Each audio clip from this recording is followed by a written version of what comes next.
Oh, what's that? What'd you say about my new shirt? Oh, that's a really nice new shirt, Greg. What'd you say about my new...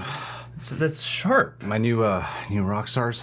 Wow. Loki shirt? Jealous. It's my new obsession now. What? I've just been with this old Thanos t-shirt forever, and here you are. Oh, I got a new shirt. Oh, yeah, that guy with the paperweights. Yeah, with the really consequential glove. Yeah. Totally. Boy, John, you're in need of a new Marvel shirt. I have a solid rotation, and my spider one's trapped in my car that's being worked on. Guys, we're gonna watch EA Voss today, the king of the Easter eggs and the breakdowns. Canadian lad slowly creeping up on him. Loki, episode 3, Easter eggs and breakdown. Let's keep the tradition going. Welcome back to New Rockstars. I'm Eric Voss, and this is a breakdown of Loki Episode 3, Lamentis, in which Loki and Sylvie play a game of who is enchanting whom. Folks, there's so much to break down, from huge reveals about the TVA to Asgardian and other alien languages to translate, maybe even huge portions of this episode that might be one of our variants trapping the other in an illusion. Right. So let's loose the juice from our temp pad and drop in. The episode opens in an illusion that the Loki variant Sylvie placed TVA hunter C20 under during the events of episode 2. So opening this episode in an illusion instructs us as viewers to watch this episode very carefully. Because notice how over the Marvel Studios title lean into this, we hear this music. There's something in the water. This is called Demons by Hayley Kiyoko, which is fitting for the way Sylvie and Loki are called devils this episode. You're no travelers. You're devils. And the way Sylvie has been compared to a demon in stained glass, and the lyrics of this song refer to having demons in one's head and say there's something in the water, all reflecting how Sylvie is in C20's head, using a reconstructed memory of fruity drinks to intoxicate C20 into revealing TVA secrets. Man, already. Talk about a great directional choice for like a pop song that is more than just setting the tone and mood for two girls hanging out having fun. Yeah. Like there's an actual meaning to choosing this song. You know it's intentional. Everything about this show feels very purposeful. There's a deeper meaning to these lyrics. Yeah, it's not just an ironic placement, it's actually got themes that relate. Later this episode, Sylvie reveals that this particular memory from C20 was from hundreds of years prior, from C20's past as a human on Earth before she became a variant, confirming the theory that I shared in last week's Miss Minutes video that all TVA employees are variants with memories wiped and forced into servitude by the Time King. That's why you're the man. All kinds of implications, like perhaps Mobius was a jet ski salesman in his past life, maybe from San Diego, judging from that snow globe in Renslayer's office that Mobius didn't remember getting. That could have been his precious pen, dude. Evidence. Also, maybe Renslayer could have been a teacher or a principal at Franklin D. Roosevelt High School that pen was from. But this also explains why C20 was so panicked. Damn. It was real. After coming out of her enchantment, showing that her visions of her past life weren't just fantastical dreams, but subconscious memories of real events. Remember, B-15 also looked shaken. I suspect she too could have been linked with her past life. Now, the opening shot of the episode... That's why they all look so confused, okay? Half drained, reflecting the way C20's mind is being drained by Sylvie in this moment. They discuss brain freezes, but only C20 gets one. Maybe Sylvie doesn't get one because Loki variants are technically frost giants. They're not affected by cold. But check out that patron in the background on the right. Looks a bit like Pietro Maximoff. It does. I mean, I only mention it because Sylvie's enchantment works similar to Wanda's Hex reality, which also featured an alternate reality Pietro in it. There's actually a lot of parallels. Like later when Sylvie screams in frustration, her green sword is like blasts out like a shockwave, similar to how Wanda's agonized scream created a shockwave. Just could be a sign that variant Lokis could be potential Nexus beings with capabilities of setting the terms of a single reality, similar to how Wanda can do that. All right, guys, look, listen. Yeah, maybe. Or it's just how women get mad at the MCU. Yeah, you gotta have a good power scream. Don't come at me. It's not a sexist comment. It's just... The dudes take off their shirts and the women scream. The women scream. Everyone's got their thing. Right? And now we'll find something else special for the bisexual characters to do in the next episode. Yeah. They'll kiss. Or sing a song from their youth. No, bisexual characters are just going to mention they're bisexual for a while before we get that kiss going. And then, and we'll never revisit that. Just joking, guys. I know all women can kick my ass. Well, not all. They just scream. Look out, G.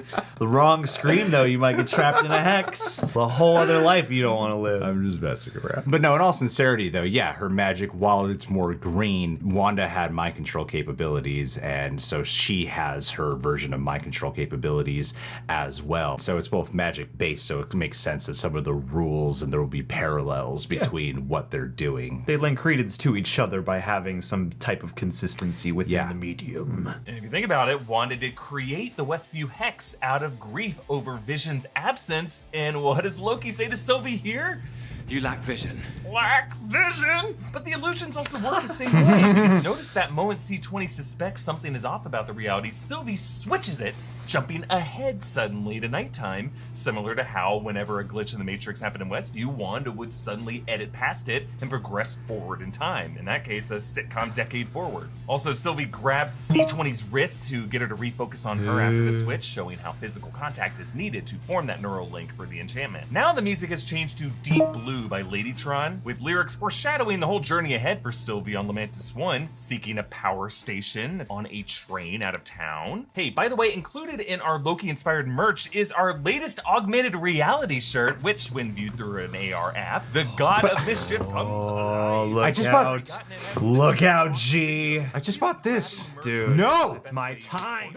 My time! And when you get that Loki Out of Time shirt, you get an option to write in a custom shout-out in our Inside Marvel after show. Sylvie infiltrates the TVA, passing this poster that reads, "The timeline is only as strong as its weakest moment," with his agent all tangled up in the timeline. Ironic considering this is exactly what Sylvie has just done to the TVA. But notice that TVA cop scream as Sylvie erases him. Yeah, his wail is digitally filtered, actually similar to the sound of Neo's scream the moment he got unplugged. Oh, nice. One of my favorite sound effects ever. Here, unplugging these mind slaves and restoring them to their natural states. I said that in the review. I was like, maybe that's what she's doing. Is like kind of. I said specifically, maybe she's kind of like Neo and freeing minds.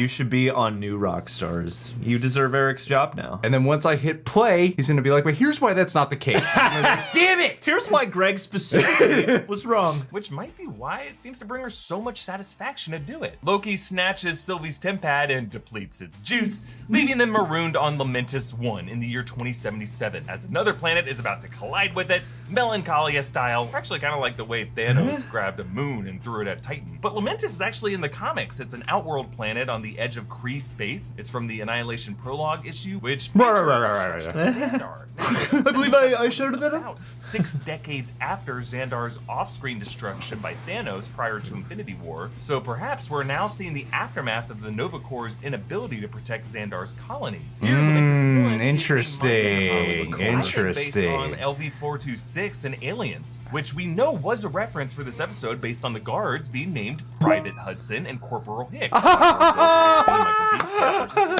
bad. How do we know? Wait a minute. Oh, it's only listed in the credits. Yeah, they didn't say it in the episode. yeah. Damn it. Well, and we also missed the fact that they look like Cobra Commander. Yes. Like, yeah, I've heard that pointed out a million times. Like, all of them are just Cobra Commander. We gotta have the subtitles for everything now. Sylvie tries to enchant Loki, but her magic flickers out on his head the way it did with the TVA. What's he doing? What are you doing? Yeah, Sylvie's reaction makes me think Loki in this moment might have tried to rebound the spell and enchant her. From this moment on, it's not really clear if either have been enchanted, but it is weird that the meteor shower outside subsides after this, despite this oncoming planet coming closer. On the walk, they bicker. Don't call me Variant. I'm sorry about not calling some faded photocopy of me Loki. Good, because that's not who I am anymore. I'm Sylvie now. Oh, you changed your name. Brilliant. It's called an alias. This confirms that Sylvie did begin a Loki variant, but due to Loki's sex fluidity, just takes a female form. But the name Sylvie was an alias that she chose. So despite using the term enchant a lot, she's not exactly Sylvie Lushton Enchantress from the comics, but really a new character inspired by both Lady Loki and Enchantress. And they enter this town that is covered with alien lettering, which from what I can tell matches neither the Skrull language written on Rocket Scanner and Guardians of the Galaxy, nor the established MCU Kree alphabet making me wonder if this could be Xandarian, but we don't really have a way to translate, but that won't stop me, folks. So look at the structure that what'd you Sylvie do? walks up to, Oh, trying God. to trick Loki and handing over the temp pad to charge it. That top word has 6 characters. And Okay. using the substitution decoding process I used for the Riddler's cipher in the Oh shit, here we go. symbols, and some do repeat. The second and the fourth are the same letter, and the third and the fifth are another letter. So we're looking at a sequence of 1, 2, 3, 2, 3, 4. So then you got to do some guesswork based on really whatever the most commonly used letters tend to be in combinations with each other. I'm wondering if those could be R-E-R-E, and the word could be prereq for pre-requirements, and all those names in red on the side being the names of colonists given priority status for evacuation, which is why this building would be the one building left in town with the lights on. Is it that even important of a word to figure out? Hey, every detail is important. You did all that deciphering, and we don't even know for sure if that's what it even says. My guess is that the neon in the window says open. He said that he's out of the studio, and that's why this one was coming later than usual. No, he was running that site. He was. He was poring over characters going, what 2 letters could repeat in a sequence like that and not just be a mishmash of vowels? Jesus, I would never, but I love that Eric Voss does that. I hope someone at Marvel will earned your contact him, place at the be top. like, delete that out of the video. That is the key to the entire phase 4. This is what I do with my time. So Sylvie kicks open the door to the trailer, only to be blasted with a gun. Which looks a lot like a recreation of that moment the bride tried to get the drop Yeah. on Bud in Kill Bill Volume 2. I got 2 things referenced right. You need a bingo card for the next breakdown. Inside, Loki notices the woman's framed photo with her husband. Kind of looks like a nod to Grant Wood's American Gothic, but Yeah. common misconception that does not depict a married couple, but a farmer and his daughter. Kind of similar to how Loki and Hela are step siblings in the MCU, but in Norse mythology, Hela is Loki's daughter. So at the train station is a line of Ooh, angry colonists interesting. trying to evacuate, including some kids, and you know what that means, camera, lens, eye contact. Yes. But further back in the line, there are these 2 guys that appear to be twins, which could be another interesting Matrix parallel. Because in that woman in the red dress scene, the Wachowskis populated the extras that bumped into Neo with twins. Twins. Oh, Really, as a wow. way to evoke this dreamlike simulation. This could be another possible clue that this may be Loki or Sylvie having enchanted the other in an illusion. Damn. I heard that it might be an illusion, and honestly, the setup, just from this breakdown alone, keying you in for illusions, makes me feel like, oh, that theory sounds plausible. Hearing all of this back too, and these Matrix references, it's making it sound even more likely that it's that this is an illusion. But would that perhaps undercut this episode by the time you get to the next one, when there's such a crazy cliffhanger here of like, how are they going to get off this planet? And then they come to find out it was just an illusion. Yeah, how do you sell the stakes of that still? I don't believe it's an illusion, honestly. I feel like that would I kind feel of like they want us to think that. Yeah, I feel like, yeah, exactly. That's Yeah. 100% what it is. It's a good mislead, though, honestly. And watch for wrong in the opening credits of the next. He just wakes her right up. We never left the TVA. Now, the wealthy getting elite access to this train is a bit similar to Bong Joon-ho's Snowpiercer, in which he uses a train as kind of a Marxist allegory. 3 references. Get luxury cars, MVP. but that capitalist engine ultimately serves no one, similar to how this train leads to no one's escape from destruction. Now, Loki has to sit in the backwards-facing seat on the train. Trains also feature prominently in the movie Inception, where in the opening sequence, Nash and Arthur sit in a train car backwards, facing the mark, Saito, who was actually trapped in their false reality. I mean, I just find it interesting that they called attention to a scene like this, Okay. and after some indeterminate amount of time, Sylvie wakes up, confused, now facing the opposite direction in the frame, and this was after Loki had asked her earlier, How long do we have? 12 hours or so. and now Sylvie refers to her memory as... Just blips of a dream at this point. Now, Sylvie learned earlier than Loki did in her timeline that she was adopted and had to teach herself magic, making me think that her mother figure from her timeline might not have been Frigga. On one event report that Loki read in episode 2, the name Sylvie Laufey-Daughter appeared, the surname being instead of Laufey's son of Laufey, daughter of Laufey. So I wonder if perhaps Sylvie's maternal figure could have been Hela, who in her timeline might have accompanied Odin in that battle against the Frost Giants, in which Laufey's offspring was taken as a ward, and that Hela could have left an impression on Sylvie, maybe even given her that sword before Hela was banished by Odin. Sylvie also reveals having Oh, an interesting. ember. Managed to maintain quite a serious long-distance relationship with a postman whilst running across time from one apocalypse to another. Casey from the TVA. He's the dude. A romantic reunion is the finale. It'd be perfect. That's who it is. And they're gonna give each other decorative paperweights. It's not the mailman from WandaVision. No, it can't be. She could be referring to Stan Lee, who did appear as a FedEx delivery driver in Civil War and then bragged about that to the Watchers in Guardians Volume 2. By the way, he also cameoed in the 2005 Fantastic Four film as a mailman. Some are also saying it could be that delivery driver in Westview, but Postman reminds me of the song Nick Fury used to inspire the name Captain Marvel. Marvel sounds a lot better, you know, like the Marvelettes. Wait, oh yes, wait a minute, Mr. Postman. Fury would be an interesting pairing for Sylvie, but why not the person who ended up taking that name, Carol Danvers? Because Loki reveals himself as bisexual. A bit of both.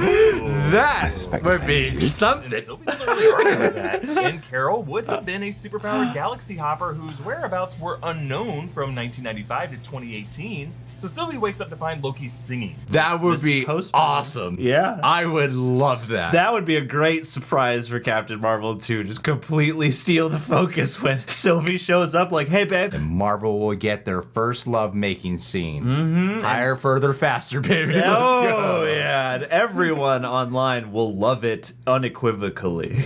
Sylvie doesn't go down. Marvel confirms their agenda all along.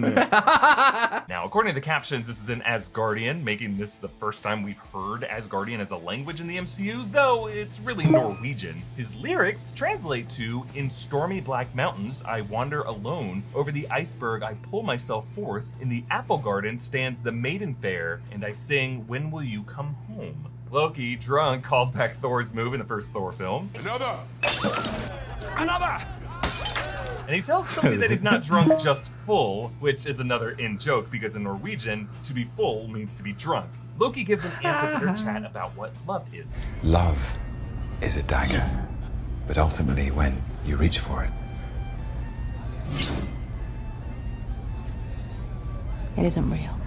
Recalling the famous soliloquy in Shakespeare's Macbeth, when Macbeth hallucinates an imaginary dagger. Is this Perhaps a dagger here, I the see dagger is a before symbol me? of Loki's betrayal of Sylvie, with everything they're going through being a kind of dagger of Loki's enchantment. Now, during the brawl, notice how Sylvie uses her crown as a weapon. This is a move that Loki did in Thor Ragnarok. And as Sylvie that's pulls her sword right, out of the yeah. bar, you can barely make out some writing on it. They look like Viking runes, similar to the ones that are carved into Mjolnir and Stormbreaker. In this case, they're kind of hard to translate, but to me, it looks like TH, and then HSU, and then maybe SUPN. I don't know. There's like a dozen different Norse rune alphabets out there.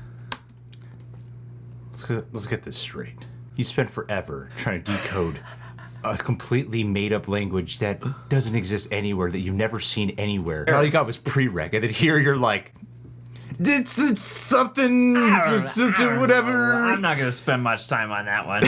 You don't spend on enough time, on the sword, boss. on the sword, boss. Swords are way cooler than shacks. But in all sincerity, just you even trying to sound out what those letters might be is more work than we've ever done, ever. I like how when Loki hits the ground outside the train, he makes the same plank pose that he did when hitting the sanctum floor after falling for 30 minutes in Ragnarok. And then he reveals the temp pad, but it is broken. Though, again, perhaps what we are looking at here is just part of an illusion by Loki to manipulate Sylvie into revealing exactly how her enchantment works, because only now does Sylvie finally reveal that she mind controls by reconstructing memories. And she also reveals to Loki that the TVA are actually memory wiped variants, which are big things that Loki has gained through this experience. I have heard that theory go around quite a bit already, that when he pulls out the temp pad, that is an illusion. So I've heard that like Loki is making that an illusion so that way he can get the information he really wants. But the thing though is they really set out on this mission for the Ark. When all hope is lost in its final moments, he looks like devastated. Yeah, He it seems looks like hopeless. they're both having a reaction to what they're seeing, not him trying to sell a ruse to her. Exactly, because if it was really hopeless, I don't think he'd look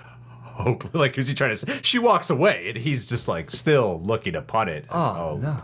No. He's just standing there going, my plan is working. Yes, the ultimate ruse. I feel great at this moment. Which then leads to this seemingly impossible long take through the collapsing city of Sharu. Now, at first glance, this awesome looking sequence appears to be a 3-minute unbroken long take, it's not. but like No. many You- long you takes can in find movie and film, ways. it is actually several shots stitched together, with hidden cuts if you look closely. Shot yeah. one. I Loki always and look Sylvie for that. enter the tunnel. Loki steps on the a barrier wipe. to see the gates closing, and then the camera pans as two runners pass the frame. Cut on the pan there to shot two. I love this. Corner Corner alley. Camera orbits them a few times, and then crane up on a VFX shot of that colliding planet cracking in half, and then a meteor striking a nearby building, flashing the frame. Cut there. Now on shot 3 of them as they duck from debris and run towards an explosion that blows them back, tilting the camera and filling the frame with smoke. Cut there to shot was the 4, first where one, the though, camera that tilts I back up with spotted. Loki's rise, and then they run into that cafe and they confront some guards. I think there were some cuts hidden in there on the stunts, but definitely a cut when the camera passes a beam onto shot 5 as they run and have their way cut off, and they take cover. They follow another running woman back to that same building that collapses. Crane up on a VFX shot of that collapse. Cut there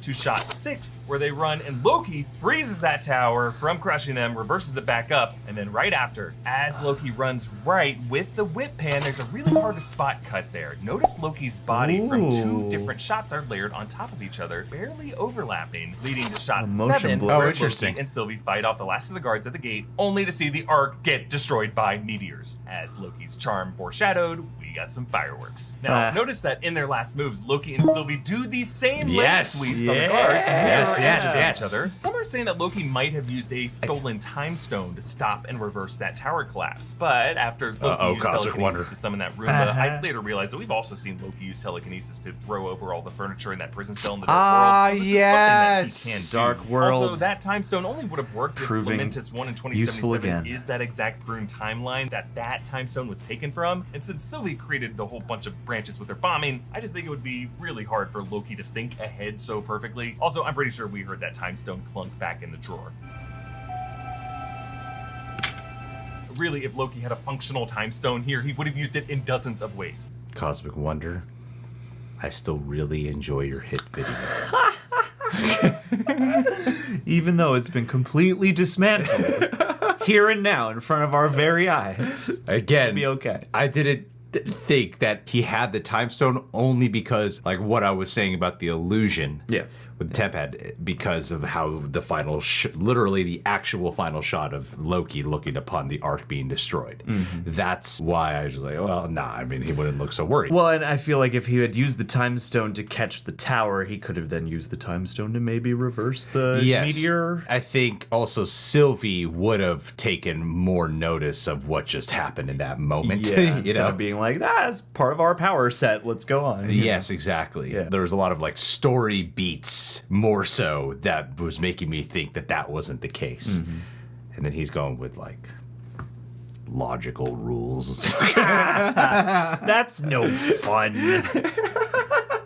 Way more fun to theorize. But I still believe it is possible that for all of these events on Lamentis 1, or at least part of Sylvie after waking up the train at some point, could be part of Loki's enchantment on her, designed to gain Sylvie's parts. trust to learn what he needed about the TVA so that he can turn her in and get back in their good graces. Whether or not that's the case, not being quite sure if we're under Loki's enchantment at any given moment is what makes the show so enchanting. I would The love credit it if we sequence are, has been though.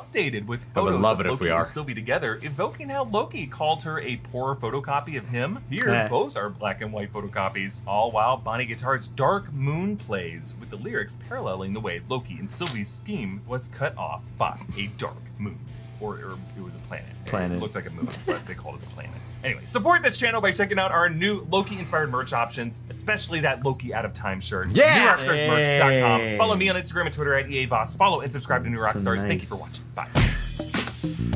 I also noticed you updated your subscribe button because there's 3 million. Oh. I would love it if we are under the God of Mischief's enchantment, like for times where we just had no idea we were. That would be a great reveal. It's Loki. Come on, let's get the mischief going. The entire TVA is Loki illusion.